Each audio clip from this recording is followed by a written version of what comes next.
హిమాచల్ ప్రదేశ్లోని హట్టి అనే ఒక తెగ. ఈ తెగ గురించి ఒక విషయం కనుక మీకు తెలిస్తే అస్సలు చాలా జుగుప్సాకరంగా ఉంటుంది.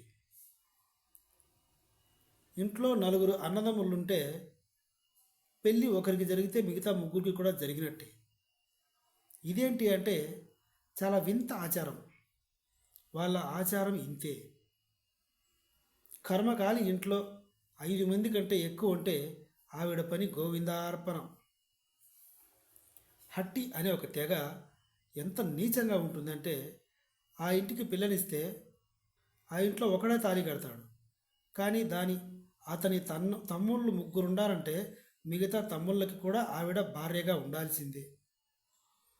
కొన్ని చోట్ల ఆ మిగతా ముగ్గురు కూడా వాళ్ళ అన్నతో పాటు ఈవిడికి తాళి కడతారు. 4 భర్తలు, 1 భార్య. ఇదేమిట్రా అంటే వేరే వాళ్ళతో అక్రమ సంబంధం భర్త నచ్చకపోతే వేరే వాళ్ళతో అక్రమ సంబంధం పెట్టుకునే మహిళలు ఉన్నారు. కానీ ఇప్పుడు ఆ ఛాన్స్ లేదు. భర్త మొదటోడు నచ్చకపోతే రెండో భర్త, రెండోవాడు నచ్చకపోతే మూడోవాడు, మూడోవాడు నచ్చకపోతే 4వ వాడు. ఇలాంటి కారణాల వల్ల తప్పు చేసే అవకాశం ఉండదు. ఇంట్లో నుంచి ఈ 4 గోడల నుంచి బయటికి వెళ్ళదు అని వాళ్ళు నమ్ముతారంట. నేను ఒక చోట చదివా, గూగుల్లో కూడా ఉంటుంది ఈ హట్టి తెగ గురించి. కర్మకాని పిల్లలు పుడితే ఎవరికి వాళ్ళు సపరేట్గా కాదు, వంతులు వేసుకుంటారు. అంటే ఈ వారమంతా నేను, ఈ వారమంతా చిన్నోడు, ఇంకో వారం లాస్టోడు, ఇలా వారానికి ఒకరు ఆవిడతో స్పెండ్ చేస్తారు. తర్వాత పిల్లలు పుడితే మిక్సింగ్ అనమాట.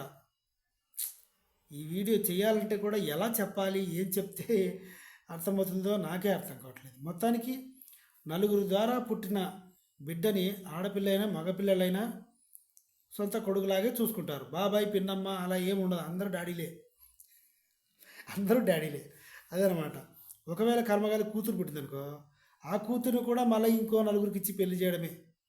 ఇది హిమాచల్ ప్రదేశ్లోని హట్టి అనే ఒక తెగకు చెందిన పనికి మాలిన ఆచారం. సో ఇది అనమాట నా ఎక్స్ప్లెనేషన్.